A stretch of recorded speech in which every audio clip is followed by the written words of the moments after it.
G'day everyone, Matt Elder of Family Bricks here, and in this video we're going to compare the old Pab Jugs to the new LEGO cardboard boxes for your pick and build walls and see which is better value. Is this a case of shrinkflation by LEGO, where they're reducing the size of what it is but still keeping these at the same price? In the UK these are £14.99 each, and this was recently filled up at Leicester Square store in London, and this one is done out of Bluewater, which is in the east of London, and they seem to be one of the trialling places for these boxes along with a store in Berlin. Now we're going to be doing that looking at a 4x4 plate element, as it will help us just getting better sizes in there and see which is better value and is this a good move or a step backwards. This video is brought to you by McCatsim Holiday Homes in Margate and Broadstairs. Great for a week's holiday or a weekend escape, being just over an hour east of London, UK. Treat yourself to amazing sunsets, a LEGO wall, or great food. Visit www.macatsim.com and mention this YouTube video and we'll look after you.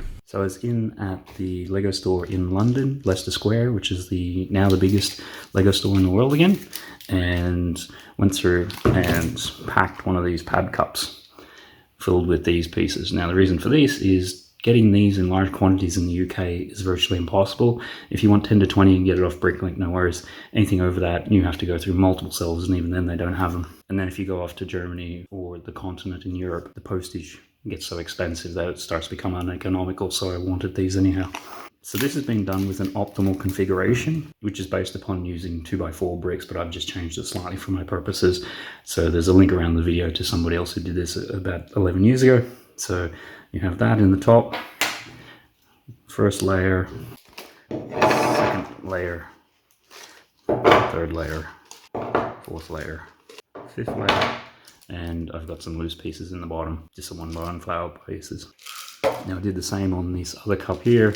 Sure, I could have probably pushed putting more of the smaller pieces in between and things like that, but I thought even just doing that much and having that taped down was really pushing it, so I didn't want to push it too much further. So we can go through and do a count of these and see how many of these 4x4 plate pieces that we got.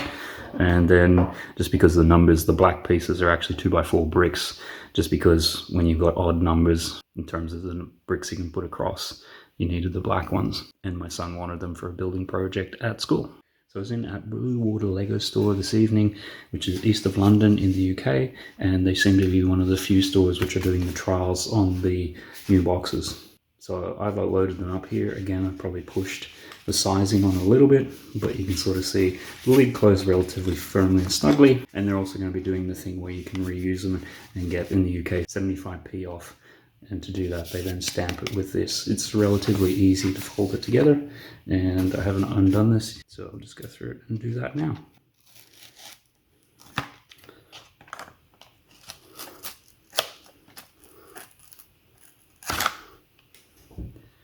And this is what we see when we go inside.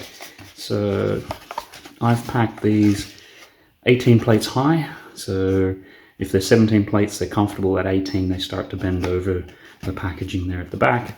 It's about 23 studs this way, and then about 11 studs this way. I've pushed these a little bit. So in terms of getting 4x4s in, I've been able to pack it like that, and then in the corner, I've been able to slide in a plate, 2x4 brick, another 2x4 brick, and a plate.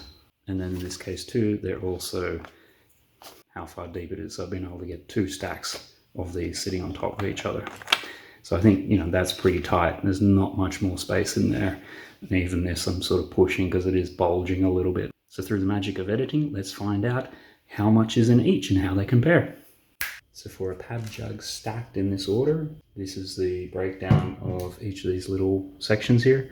So in this section here, you have 33 plates, 2 bricks. Next one, 36 plates, 4 bricks. Next one, 42 plates, 4 bricks. Next one, 51 plates, 4 bricks. Next one, 51 plates, 5 bricks, and then 3 plates on the end. That then gives you a total of 216 4x4 plates, 20 4x2 bricks, and then this enabled you to have a lot of small pieces You could do a lot more than this.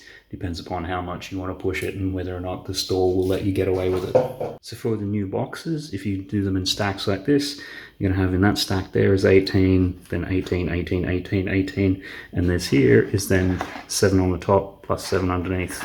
Same thing again, 18, 18, 18, 18, 18, 7 plus 7. These ones here are then stacks of 9 with another stack underneath. So you have 9 and 9, 9 and 9, 9, 9, 9, 9, 9 and 9.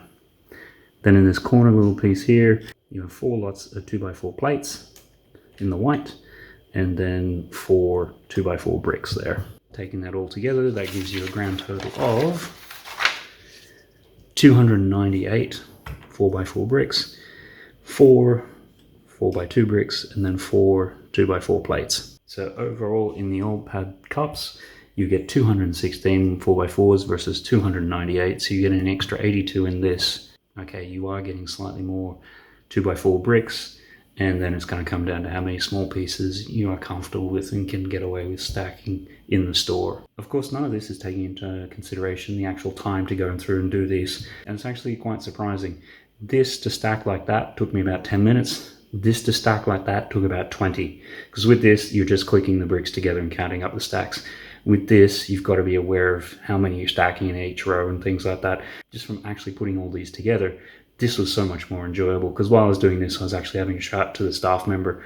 While I was doing this, I was just focusing on making sure that I was getting the right number of plate stacks on each line. Surprisingly, I think the new boxes are actually far better value than the original cups. Initially, when I first heard of them moving over to boxes, I was quite cynical about it, going, this is going to be one of those shrinkflation sort of things. But it always make much more sense to have square packaging rather than the rounds, because it's literally a matter of trying to pick a square peg into a round hole. You know, just in general, this is a much better experience. It's not as time consuming, and it makes a lot more sense. The only thing I would have liked to have seen is for these boxes to be more in line with the numbering system which works with Lego, because along this side it's like 23 studs, along this side it's 11 studs, and the height is 17 plates. You know, had they made that 24 studs, had they made that 12, and okay, that height there might be 18. It's just going to make so much more sense in terms of being able to stack and pack them, as then they're in nice multiples of 4s or 6s or 2s. You know, the dimensions that they have are basically 3 prime numbers, 17, 11, and 23. Maybe that is intentional, and it's only the crazy people who go through and do things like this. The thing that will be interesting in the future is just seeing how far you can push this. I don't feel I've pushed this a huge amount. I mean, I certainly feel that has been pushed to the absolute maximum. And when I took that up to the counter, I was almost prepared for them to say no, in which case you'd lose, you know, about 51 plates and 5 bricks out of that to get that to close properly. And this one, you know, if you're skimming off the top and things like that, you'll probably lose equivalent maybe about 50 plates just because of the way that some of these are stacked. Is there a more optimal stacking configuration from this? There possibly could be. I don't think you get too much more. Happy to be proven wrong, however. And from a storage point of view, I think having these and having them stacked on top of one another is going to be more space and user friendly. The only downside is that if you have the lid closed on that, yeah, what's in there? Whereas opposed to this, what's in there? These you can obviously see straight through. What are your thoughts on the new boxes? Have you been able to come up with any optimal stacking configurations? On your way out, hit that thumbs up button. A subscribe and a share never goes astray. Thanks for watching this far, and if you leave the word boxes in the comment, we'll know you've watched the whole thing. If you're looking for some LEGO storage solutions, check out this video. If you want to see how our custom LEGO Sonic the Hedgehog mock compares with the official set, check out this video. Alternatively, if you've ever wondered why LEGO Monorail is so epic, check out this video. Otherwise, this might be of interest. That's it from us here at Family Bricks, and we'll see you in the next video.